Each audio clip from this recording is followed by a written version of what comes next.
अस्सलाम वालेकुम नाज़रीन। प्रोग्राम है आज पाकिस्तान के साथ तुर्की जो ज़लज़ला आया हुआ है, इस सिलसिले में अभी चीमा साहब ने मुझे कहा कि कुछ मैं कहना चाहता हूँ।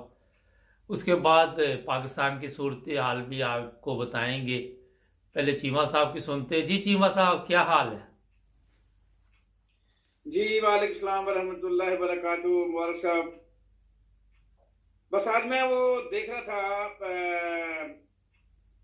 उसने जो खिताब किया है तुर्की के सदर ने, जी।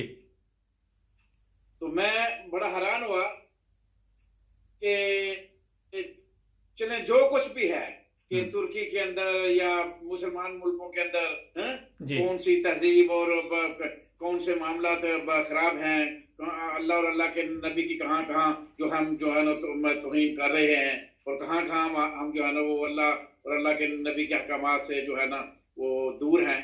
उसके बावजूद उसके लीडर ने जो बात की है, ये होता है लीडर। यानी जो तरही अल्फाज उसने बयान किए हैं ना मुबारक साहब जी, उससे आप अंदाजा लगाएं कि ये होता है कम से कम लीडर जो है ना, वो ये होता है जिसके जबान से जो अल्फाज निकले हैं, गो के लोग कहें ना कहें, क्या कोई किसी ने देखा है कि नहीं देखा, कि वो 5 वक्त नमाजी है कि नहीं है, बहरहाल जो बात है वो अटल है। सच बात के साथ चलना, सच के साथ खड़ा होना और सच सुनना और सच को गवारा करना, यही जो है ना सबसे बड़ी जो है ना एक मोमेंट की निशानी है। जी।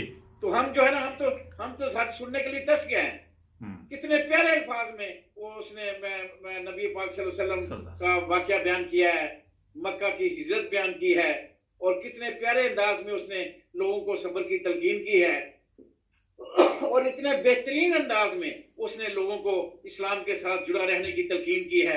यानी मैं कहता हूं कि एक चंद अल्फाजों के अंदर उसने पूरे इस्लाम का नक्शा जो है ना वो सामने रख दिया। जी। ये मुझे इतना इतना इतना जो है ना अपने लीडरों पे इस बात पे दुख हुआ कि देखो हमारे लीडर देखो शोबदाबाज, सिर्फ डायलॉग मारते हैं, एक्टिंग करते हैं, माइक तोड़ते हैं, जना करते हैं, मखालफिन को डराते हैं, धमकाते हैं, कत्ल तक कर चुके हैं, और आप मजीद कत्ल करना चाहते हैं, और दोष और धांधली से, झूठ से ये इनका इक़्तिदार में रहने के लिए जो है ना हर दाव आजमाना चाहते हैं। यानी इनका पेशा झूठ है, कोलो फेल में तजाद है। यानी पूरे जिंदगी इनकी कोलो फेल से लबरेज है, इक़्तिदार के बगैर ये जीरो है। और मैं हैरान हूं कि एक ऐसे शख्स के मुंह से तुर्की के सदर ने जो बात की है, वो मेरी जो है ना यकीनन रग रग जो है ना वो उसके लिए जो है ना दुआएं कर रही है कि अल्लाह ताला हमें भी कोई ऐसा लीडर। अच्छा, एक सवाल है यहाँ पे। तुर्की कल की मीडिया बता रही है कि पाकिस्तान ने $30 मिलियन दिए हैं तुर्की ज़लज़ला जो आया ना, और उसने कहा मेरा नाम नहीं बताना। मैं कल मरियम की तकरीर सुन रहा था। ये मोटरवे नवाज शरीफ ने बनवाई, ये पुल नवाज शरीफ ने बनवाया, कर्जा लेके उन लोगों ने बनवाया, और फिर उसमें से कमीशन भी खाई। एक तरफ एक बंदा कहता है पल्ले से पैसे दे रहा और कह रहा मेरा नाम नहीं लेना, एक तरफ पैसे भी हमारे और उसमें चोरी भी हुए। और रोजाना यही बताया जाता है किस मुल्क में सड़कें नहीं होती, किस मुल्क में बिजली नहीं होती। इधर आप यूके में रहते हैं, यहाँ के वजीर आजम भी इस तरह के ऐलान करते हैं आके। ये तो हम हमारे ऊपर एहसान समझते हैं। यानी पैसा लूटना भी ये एहसान समझते हैं। यानी वो किलोमीटर के हिसाब से जो कमीशन ली, जिससे अरबों खरबों रुपए कमाए, और फिर वही पैसा हमारे ऊपर वो जो है ना शुभदाबाजी के तौर पे लगाया जा रहा है कि इसको खरीदो, इसको खरीदो, इसको खरीदो, जो नहीं बिकता उसको भी वो उठा लो, उसको कत्ल कर दो उसी पैसे के बलबूते पे। और हमें हमारे ऊपर ये इसीलिए तो दुख होता है। इसीलिए दुख होता है कि इस कंजरी के मुंह से, या इन लुटेरों जरदारी और नवाज शरीफ के मुंह से, या सुभाष शरीफ जैसे और राणा सोनाला जैसे बुली कुत्ते के मुंह से जब हम ये सुनते हैं कि हमने ये किया, हमने वो किया, आसन इकबाल जैसे बड़े फिलासफर से, तो दिल तो करता है कि खुदा की कसम अगर सामने होते मुंह पे थप्पड़ मार, मगर क्या है हम तो मजबूर हैं। यानी इसी से तो हमारा खून खोलता है। पूरी अवाम जो है ना इस वक्त अगर इनसे नफरत करती है, इन्हें इसका अंदाजा नहीं है, हमारा बस नहीं चलता। नफरत करते हैं लोग इनसे, इनकी इन बातों से नफरत करते हैं कि ये जो बोंडी हरकतें करते हैं, ये जो बोंडी जो है ना अपनी सुनाते हैं स्टोरियां कि हमने ये किया, हमने वो किया। भाई तुम्हारे बाप के माल से जो है हमारे पैसे, और उस पैसे का कमीशन तुमने इतना लिया, इतना बोझ डाला इस मुल्क के ऊपर कि आज हम जलीलो खार हो रहे हैं तुम्हारी इन अय्याशियों की वजह से। आप चीमा साहब तुर्की गए? जी मैं सिर्फ एयरपोर्ट तक। अच्छा, नहीं मैं गया हूँ तुर्की, काफ़ी सैर की है। उन्होंने तुर्की इसी तरह बना दिया जिस तरह यूरोप नहीं, लोग बड़ी अच्छी ज़िंदगी गुजार रहे हैं, बड़ा ज़बरदस्त सिस्टम है वहाँ पे, और ईमानदार भी लोग हैं हर जगह पे। आपको पता है माफिया तो होती ही है, तुर्की में भी ये मसाइल थे, मगर ये जो मौजूदा उनके सदर हैं उन्होंने बड़ी मेहनत के साथ तुर्की की हालत बदली है। और एक लीडर आ जाए और वो अगर समझे कि मेरी कौम ने तरक्की करनी है तो सब कुछ हो सकता है। हमारी बदकिस्मती ये है कि कोई लीडर आता नहीं, अगर कोई सच बोलना शुरू कर दे तो उसके लिए भी इल्ज़ाम बन जाता है। एक चीज़ मुझे छोटी सी बताइए चीमा साहब, कि जैसे ही आप मैं ईरान भी गया हुआ हूँ, जैसे ही आप पाकिस्तान का बॉर्डर क्रॉस करते हैं ना, तो आपको ना तो वहाँ मिलावट का कोई खतरा होता है, ना कोई जाली दवाई का होता है, ना जाली ये अपना क्या नाम दूध का, ना शहद का, किसी चीज़ का आपको फिक्र नहीं होती कि ये जैली चीज़ें हैं, आटा जो भी आपको। और उन लोगों की सेहत ही बड़ी अच्छी है। आप ईरान से आगे जाते जाएं, आपको लोगों की सेहत से ही पता चल जाता है कि यहाँ जैली चीज़ें नहीं होती। ये एक बड़ा अहम सवाल है। हमारे हर चीज़ जैली होने के बावजूद हम कहते हैं कि हम इस्लामी जो जितने भी ममालिक है उनमें सबसे ज़्यादा ताकतवर हम हैं, हमारे पास एटम बम है, हमारे पास ये है। मगर अखलाकी लिहाज से आप क्या देखते हैं कि कोई है ऐसी कोई करतूतें कि जो बता सके लोगों को? देखिए मुबारक साहब, आपने जो पहले बात की हुक्मरान की, मैं इसलिए पहले उसका जवाब देता हूं कि मैं इसलिए बार बार अवाम का इतना कसूर जो है ना वो नहीं गर्दानता। गो के अवाम का ये कसूर है कि वो अल्लाह और अल्लाह के रसूल के अहकामात की पाबंदी नहीं करते, जिस तरह हमारा हुक्मरान नहीं करता, अवाम भी नहीं करती। दीन से दूर जितना हुक्मरान है, मैं और आप भी हैं। मगर बात मैं हुक्मरान की इसलिए करता हूं कि हुक्मरान चाहे तो सब कुछ हो सकता है। हुक्मरान चाहे तो हर नमाज में हर महल्लेदार को जो है ना वो मस्जिद में आना लाजमी करार दिया जा सकता है। मस्जिद में हाजिरी भी लग सकती हैं, मस्जिद के नमाजी को हर लिहाज में फौकियत दी जा सकती है। लोगों को नमाजी बनाना, दीन के साथ जोड़ना, ये भी एक हुक्मरान का काम होता है। और जितना दीन से दूर कर सकता है ये भी हुक्मरान करता है। अगर अय्याशी फैलाता है, जो है ना करप्शन फैलाता है या बदनवानी फैलाता है, ये सारे काम हुक्मरान ही की वजह से होते हैं। कि हुक्मरान जब इंसाफ नहीं देता आवाम को, जो हुक्मरान जब नौजवानों को रोजगार नहीं देता, हुक्मरान जब महंगाई देता है, हुक्मरान जब लोगों को रोजगार ना दे के उनके बच्चों को सही सहूलियत फराहम ना करके, तो फिर उनसे क्या तो की जा सकती है कि वो जिस तरह हुक्मरान करता है फिर वो भी करना शुरू कर देते हैं। जब आवाम सोचती है कि हुक्मरान करप्ट है, ये लूटते हैं, ये चोर हैं, ये डाकू हैं, ये कातिल हैं, ये जनाकार हैं, ये बदकार हैं, इनका किरदार अच्छा नहीं है, तो हमारा वो आवाम का काम किसी दफ्तर के अंदर भी वो सही नहीं होगा। क्यों कि वो सारे उधर फिर लुटेरे जो है उसी हिसाब से वो डील करेंगे कि जिस हिसाब से हुक्मरान, क्योंकि हुक्मरान की लाठी होती है। हज़रत उमर फारूक का रोब था, दबदबा था। लोग उस रोब और दबदबे की वजह से जो है ना, एक तो दीन के मसले वो जानते थे, दूसरा रोब और दबदबा था इतना था कि इंप्लीमेंटेशन थी इंसाफ की कि उमर ने नहीं छोड़ना। क्योंकि एक माँ अपनी बच्ची से जब कह रही थी कि देखो दूध में पानी पिला दो, कौन सा उमर देख रहा है, तो उस बच्ची ने जवाब दिया था, अगर उमर फारूक नहीं देख रहा तो मेरा अल्लाह तो देख रहा है ना। तो दोनों चीजें उसमें शामिल होती हैं। ठीक है जो है ना हमारा काम दीन से जुड़ना है, मगर हुक्मरान का काम जो है ना वो सबसे बड़ा अहम है। हुक्मरान की गलतियों की वजह से, हुक्मरानों की बगैरतियों की वजह से, हुक्मरानों की ज़लालतों की वजह से हम इस हाल पे पहुंचे हैं कि आज हर बच्चे के अंदर फ्रस्ट्रेशन है। वो यूट्यूब, फेसबुक, मोबाइल ने उसको तबाह बर्बाद कर दिया है। क्योंकि ये सारे अमल जो है ना हुक्मरान करता है अपनी कुर्सी को मजबूत करने के लिए कि इनको इस राह पे डाल दो, बस अपनी याशी करो। मुझे याद है, मैं आपको बताता हूं कि जब 1980 में मैं पहली दफा फ्रांस गया तो फ्रांस वालों ने मुझे इधर बगदाद भेज दिया, कोई प्रोजेक्ट था, तो वहां मुझे एज असिस्टेंट इंजीनियर भेज दिया गया। तो मैं जब उधर मैं आया तो मैं एक चीज देखी कि शराब की बोतल इस तरह खरीदते थे लोग, इस तरह पीते थे जैसे कोई पेंसिल कागज खरीदना है दुकान से। तो ये बात जो होती है ना, ये हुक्मरानों के ऊपर डिपेंड करती है कि हुक्मरान अपने इक़्तिदार को तूल देने के लिए क्या क्या हरबे इस्तेमाल करते हैं। ये है असल बात। चीमा साहब, शराब की बोतल आज तो हर जगह मुसलमान ममालिक में मिलती है, पाकिस्तान में भी आम मिलती है। मैंने पुलिस वालों को भी देखा है कि वो लेके जाते हैं। एक मेरा बड़ा अहम सवाल है आपसे, क्योंकि आप मज़हब को भी बड़ी अच्छी तरह समझते हैं। ज़बरदस्ती आप किसी को ये मजबूर कर सकते हैं कि आप नमाज पढ़ें, आप ये रोज़ा रखें, आप दीन पे चलें? देखें, दीन के अंदर अगर एक दफ्तर है तो ये हुक्मरान का इसमें हक बनता है।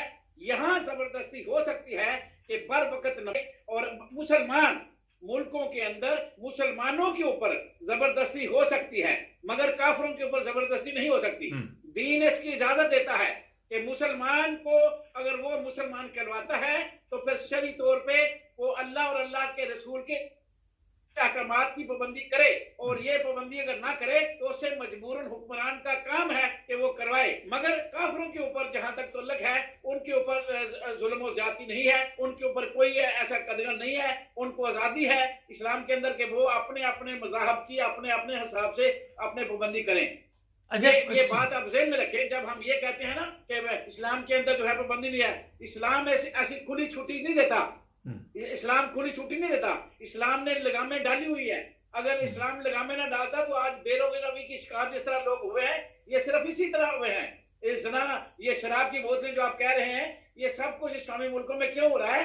ये सब कुछ हुक्मरान की वजह से हो रहा है। और हमारी डोर ढीली की ये पतंगे जो है ना, डोर, इसको ढीला किया गया है कि तुम अय्याश करो, हम भी ऐसी कर रहे हैं, तुम भी ऐसी करो। ये हो रहा है। मगर ये पाबंदी मुसलमान पर होती है, पाबंदी है, और इस पाबंदी को हमने इसी फिक्रों में लगा के जी पाबंदी नहीं होनी चाहिए, ये है वो है तो आजाद है। ये आजादी इस्लाम में नहीं है। अच्छा, मुझे एक वो है जो मेरे नबी ने कही थी। नबी ने कहे हुए असूल जो है वो आजादी है, जो नबी ने नहीं कहे वो आजादी नहीं है।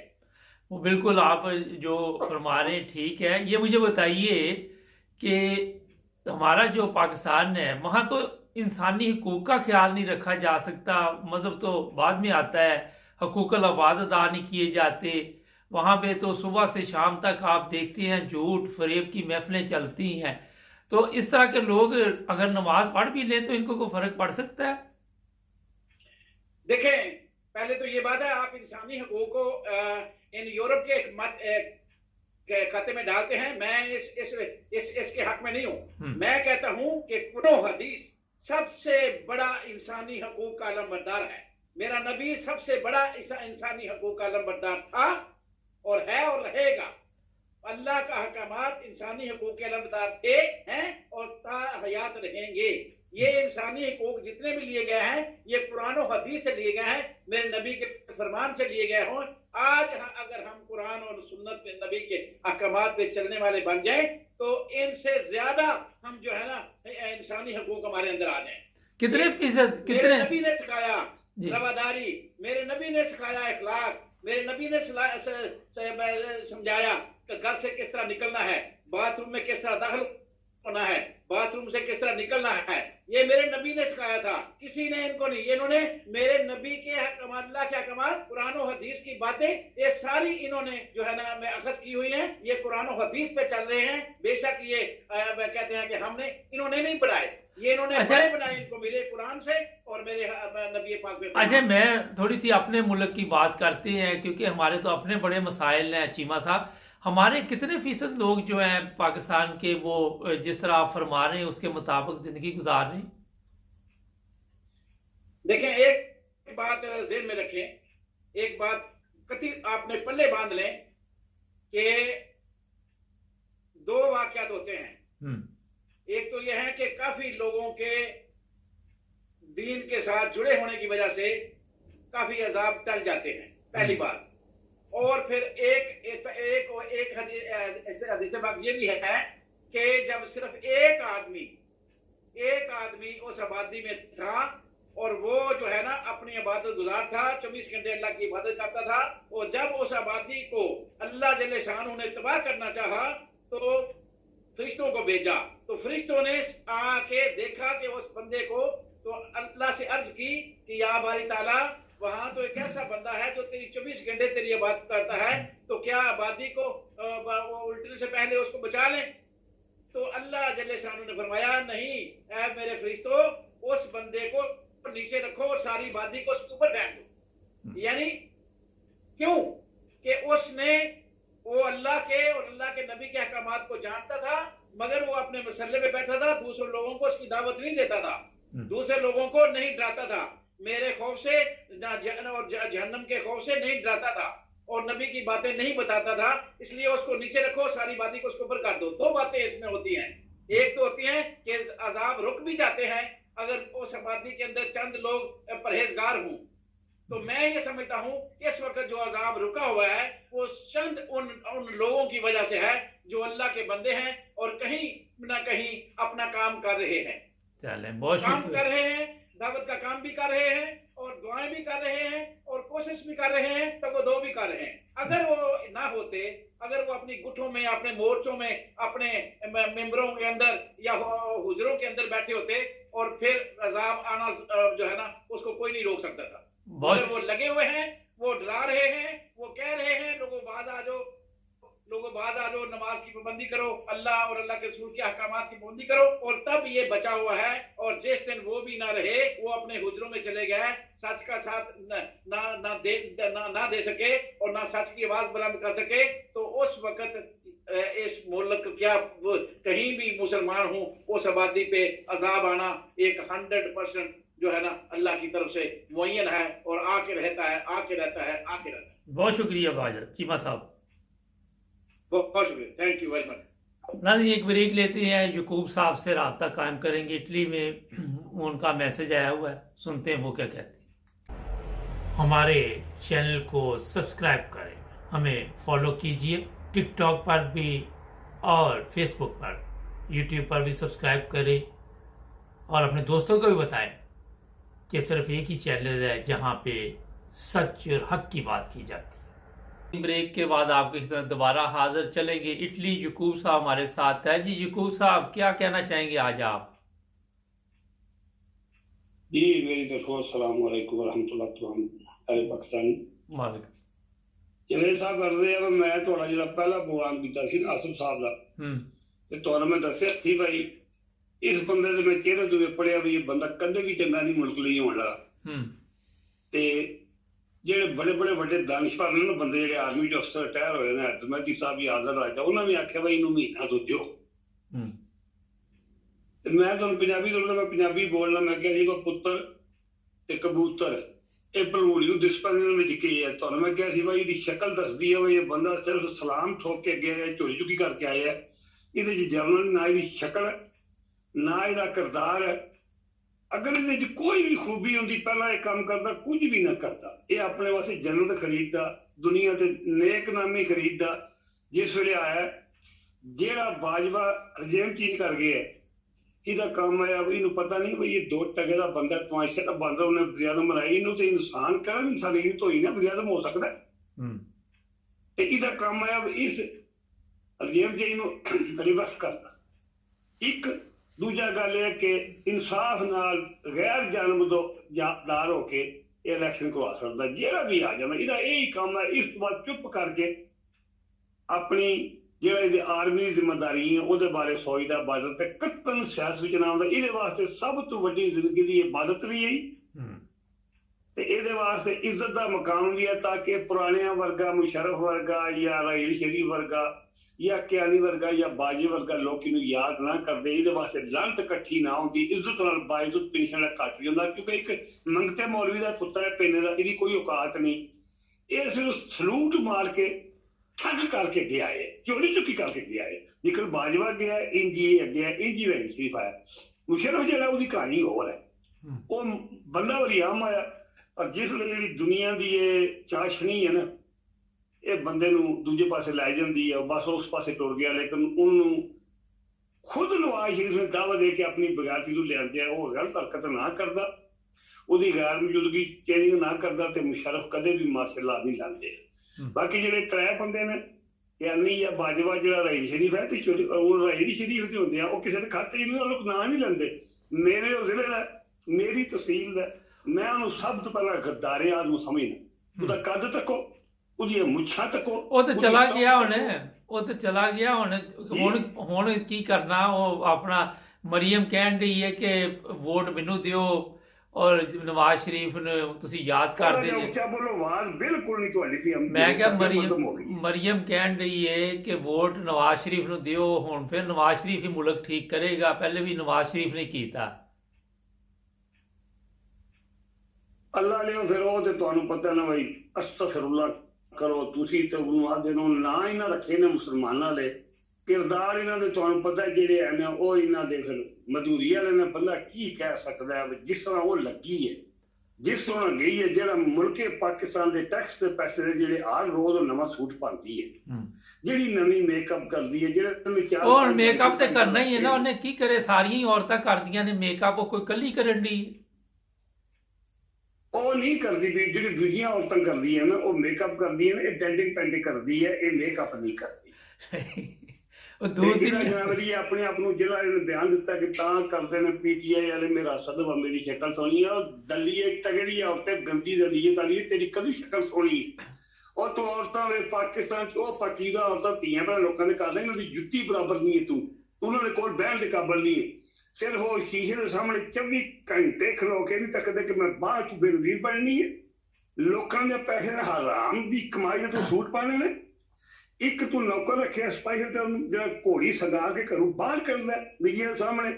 ਫਿਰ ਤੂੰ ਤੱਕਦੀ ਹੈ ਕਿਹੜਾ ਪੋਪਾ ਚੰਗਾ ਬੰਦਾ, ਮੂੰਹ ਖੋਲਿਆ ਮੂੰਹ ਬੰਦ ਕੀਤਾ। ਜੇ ਤੂੰ ਮੂੰਹ ਬੋਲਣੀ ਹੈ, ਦੋ ਤੁਸੀਂ ਔਰਤਾਂ ਹੋ ਜਾਂ ਤਰੇ ਬੰਦੇ ਜਿਹੜੇ ਹੋ, ਇੱਕ ਉਹ ਜਿਹੜਾ ਹਿਜਰਾ ਦਾ, ਇੱਕ ਨਾਲ ਬਾਨੀ ਖਾਰ ਜਿਹੜੀ ਕਰੋੜਾਂ ਰੁਪਈਏ ਦਾ ਬਿਜਲੀ ਦਾ ਬਿੱਲ ਜਿਹੜਾ ਉਸ ਲਾਂਕੀ। ਚਲੋ ਮੇਰੀ ਗੱਲ ਸੁਣੋ ਇੱਕ, ਹਾਂਜੀ ਜੀ ਮੇਰੀ ਵੀ ਸੁਣੋ। ਬਿੱਲ ਦੇ ਦਿਆਂਗੇ ਬਿਜਲੀ ਦਾ। ਜਿਹੜਾ ਇਸ ਟਾਈਮ ਸਭ ਤੋਂ ਵੱਡਾ ਮਸਲਾ ਹੈ ਵਾਕਈ ਜਿਹੜੇ ਇਲੈਕਸ਼ਨ ਆ ਰਹੇ ਨੇ ਉਹਦੇ ਵਿੱਚ ਇਹ ਜਿੱਤੇਗੀ। ਸੋ ਮਰੀਮ ਇੰਨਾ ਜ਼ਾਹਰ ਹੈ, ਉਹ ਕਹਿ ਰਹੀ ਹੈ ਕਿ ਨਵਾਜ਼ ਸ਼ਰੀਫ ਮੁਲਕ ਦੁਬਾਰਾ ਬਣਾ ਦੇਗਾ। ਕੋਈ ਵੋਟ ਸ਼ੋਟ ਲੈਣਗੇ ਉਹ ਅੱਲਾ ਲਿਓ ਨਵਾਜ਼ ਸ਼ਰੀਫ ਕੇ ਜਿਹੜਾ ਬੰਦਾ ਅੱਲਾ ਤਾਲਾ ਮਾਜੀ ਦੇ ਕੌਮ ਦੀ ਹਾਲਤ ਕੋ ਕਰਮਾ ਲਿਓ। ਇਹ 3-4 ਮਹੀਨੇ ਹੋ ਰਹੇ ਕਿ ਬੰਦਾ ਹੈ ਤੇ ਲੋਕਾਂ ਇਹਨਾਂ ਦੀਆਂ ਕਬਰਾਂ ਨਹੀਂ ਪਟਣੀਆਂ ਨੇ। ਜਿਹੜਾ ਅੱਗੂ ਇਹ ਬੰਦਾ ਆਈਐਮ ਸਾਹਿਬ ਨਾਲ ਗੱਲ ਕਰ, ਇਹ ਤੇ ਸ਼ੁਕਰ ਕਰੋ ਇਹਨੂੰ ਤੁਰਕੀ ਵਾਲਿਆਂ ਨੂੰ ਕਿਹਾ ਵਾਸਤਾ ਖੁਦਾ ਦੀ ਤੇਰੀ ਕੋਈ ਲੋੜ ਨਹੀਂ। ਆਪਣਾ ਫੋਨ ਤੇ ਸਹੀ ਕਰੋ, ਆਪਣਾ ਮੋਬਾਈਲ ਤੇ ਸਹੀ ਕਰੋ ਜ਼ਰਾ। ਪਤਾ ਨਹੀਂ ਮੈਨੂੰ ਸਮਝ ਨਹੀਂ ਪਿਆ ਆਉਂਦੀ ਮੇਰੇ ਆਵਾਜ਼ ਚੋਂ। ਮੈਂ ਇੱਕ ਮਿੰਟ ਠਹਿਰ ਜਾ, ਮੈਂ ਚੈੱਕ ਕਰਨਾ ਹੈ। ਹੁਣ ਠੀਕ ਆ, ਹੁਣ ਠੀਕ ਹੈ। ਜੇ ਗੱਲ ਸੁਣੋ ਮੇਰੀ, ਆ ਰਹੀ ਮੇਰੀ ਆਵਾਜ਼? ਜੀ ਇਹ ਦੱਸੋ ਕਿ ਇਹ ਦੱਸੋ ਜਿਹੜਾ ਸਭ ਤੋਂ ਵੱਡਾ ਅਹਿਮ ਇਸ ਟਾਈਮ ਪ੍ਰੋਬਲਮ ਹੈ ਉਹ ਇਹ ਵਾ ਕਿ ਇਲੈਕਸ਼ਨ 90 ਦਿਨ ਚ ਕਰਾ ਦੇਣਗੇ ਪੰਜਾਬ ਦੇ? ਦੇਖੋ ਜੀ ਹੁਣ ਅਦਾਲਤ ਦਾ ਕੰਮ ਨਹੀਂ ਤੇ ਜਿਹੜੇ ਨਾ ਕਰਾਇਆ ਸਾਨੂੰ ਸਵਾਈ ਕਰਨਾ ਨਹੀਂ। ਹੋਰ ਕਿਹੜਾ ਇਹ ਜਿਹੜਾ ਆਸਨ ਲਾਪਰ ਕਰ ਰਿਹਾ ਤੇ ਤਮਾਸ਼ਾ ਬੰਦਲ ਦੇ ਲਈ ਨਾ ਕਰਦਾ। ਬੱਤ ਕੋਲ ਤਿੰਨਾਂ ਬੰਦਾ ਕੋਈ ਜਹਾਜ਼ ਵਾਪਸ ਲੈਣੇ ਚਾਹੀਦੇ ਨੇ। ਇੱਕ ਆਸਨਾ ਮੁਨਾਫਾ ਕੋਲ, ਇੱਕ ਇਹਨਾਂ ਵਜ਼ੀਰਾਂ ਨੂੰ ਬਣਾਇਆ ਅਸਤਗਫਿਰullah ਕਰੋ, ਇਹਦੀ ਸ਼ਕਲ ਤੱਕ ਲਈ ਅੱਖਾਂ ਚ ਮਦੀਨੇ ਦਾ ਸੁਰਮਾ ਪਾਣਾ ਪੈ ਜਾਂਦਾ। ਇੱਕ ਜਿਹੜਾ ਹਿਜੜਾ ਉਹਦੀ ਫੋਟੋ ਤੱਕ ਕੀ ਹੈ, ਸੋਧਣ ਖਲੋਤੇ ਆ ਫਿਲਪੀਨ ਸੂਟੇ ਮਾਰਦੇ ਪਿਆ। ਤੁਸੀਂ ਉਹਨੂੰ ਹਿਜੜਾ ਕਰਨ ਦੀ ਕੋਸ਼ਿਸ਼ ਕਰਦਾ ਤੇ ਪੇਟੂ ਅੱਗੇ ਨਿਕਲ ਜਾਂਦਾ। ਨਹੀਂ ਸਿੱਧਾ ਬੈਕ ਸਾਈਡ ਬਾਹਰ ਨਿਕਲ ਜਾਂਦੀ। ਉਹ ਸਾਡਾ ਮਸਲਾ ਉਹਨੂੰ ਗੈਰਤ ਨਹੀਂ ਆਉਂਦੀ। ਯਾਕੂਬ ਸਾਹਿਬ ਸ਼ਕਲ ਨੇ ਜਰਨੀ ਸਮਾਨ ਕਢਾਏ। ਲੇਕਿਨ ਤੁਸੀਂ ਹਿਜੜੇ ਨੂੰ ਪਾਕਿਸਤਾਨ ਦਾ ਦੇਖਣਾ ਪਿਆ। ਜਿਹੜਾ ਖੋਲਦਾ ਨੱਕਾਂ ਦੀ ਨਾਸਾਂ ਦੀ ਦਰਸ ਕਰਦੀਆਂ ਨੇ, ਨੱਕ ਖੋਲਦਾ ਮਗਰ ਨਜ਼ਰ ਆਉਂਦਾ, ਮੂੰਹ ਖੋਲਦਾ ਤਾਲੂ ਨਜ਼ਰ ਆਉਂਦਾ, ਗੱਲ ਦਾ ਉਹਨੂੰ ਪਤਾ ਕੋਈ ਨਹੀਂ। ਉਹ ਇਸ ਨਾਲ ਤੇ ਮਹਿਕ ਮਲਕ ਚੰਗੀ ਹੈ। ਉਹ ਡਰ ਸਵਾਲ ਕਿ ਤੂੰ ਕਿਸ ਬੰਦੇ ਦੇ ਬਾਰੇ ਸੋਚ ਰਿਹਾ ਪਿਆ। ਔਰ ਤੂੰ ਯਕੀਨ ਕਰ ਐਸੇ ਲੋਕਾਂ ਦੇ ਬੱਚੇ ਗ੍ਰੈਜੂਏਟ ਰੇੜੀਆਂ ਤੇ ਬੈਠ ਕੇ ਸਾਡੀ ਆਵਾਜ਼ ਨਹੀਂ ਆ ਰਹੀ ਹੈ ਸਹੀ। ਅਕਲਮੰਦ ਵੀ ਨੇ ਬਸ ਉਸ ਕਿਸ ਗਲਤੀ ਤੈਨੂੰ ਤਾਂ ਖੁਦਾ ਨੇ ਦੁਨੀਆ ਤੇ ਸਜ਼ਾ ਦਿੱਤੀ ਹੈ। ਤੈਨੂੰ ਤੇ ਨਵਾਜ਼ ਸ਼ਰੀਫ ਨੂੰ ਤੇ ਇਹਨੂੰ ਸ਼ਬਾਜ਼ੇ ਨੂੰ ਉਹ ਆਪਣੀ ਔਲਾਦ ਤੱਕ ਪਹਿਲੇ ਔਰ ਜ਼ਾਲਮੋ ਔਲਾਦ ਤੱਕ। ਅੱਛਾ ਗੱਲ ਸੁਣੋ ਮੇਰੀ, ਖੁਦਾ ਨੇ ਕਿ ਲਾਨਤ ਭੇਜੀ ਹੈ। ਅੱਛਾ ਗੱਲ ਸੁਣੋ, ਤੇ ਇਹ- ਜੀ ਇਹ ਫੋਨ ਸਹੀ ਕਰੋ ਮੋਬਾਈਲ ਅੱਜ ਪ੍ਰੋਗਰਾਮ ਸਹੀ ਨਹੀਂ ਹੋ ਰਿਹਾ ਤੁਹਾਡੇ ਨਾਲ ਮੈਂ 1 ਮਿੰਟ ਨਾਲ ਮੈਂ ਨਿੱਕੀ ਨੂੰ ਆਣਾ ਪੁੱਤਰ ਨਹੀਂ, ਮੈਂ ਦੇਖਣਾ ਨਹੀਂ, ਨਹੀਂ, ਠੀਕ ਹੈ। ਕੀ ਹੈ ਫੋਨ ਇੱਕ ਸਭ ਅੱਧਾ ਮਿੰਟ ਆ ਪੁੱਤਰ ਤੱਕ ਨਾ ਫੋਨ ਤੇ ਆਵਾਜ਼ क्यों नहीं सकती ये अच्छा नाज़रीन, यकूब साहब के साथ आज प्रोग्राम का थोड़ा सा मसला बन गया, उनकी आवाज़ ठीक नहीं आ रही थी। हमारा मसला ये नहीं है कि उसका पेट निकला हुआ है, उसने मेकअप किया हुआ है, उसने ये किया हुआ है, उसने वो किया हुआ है।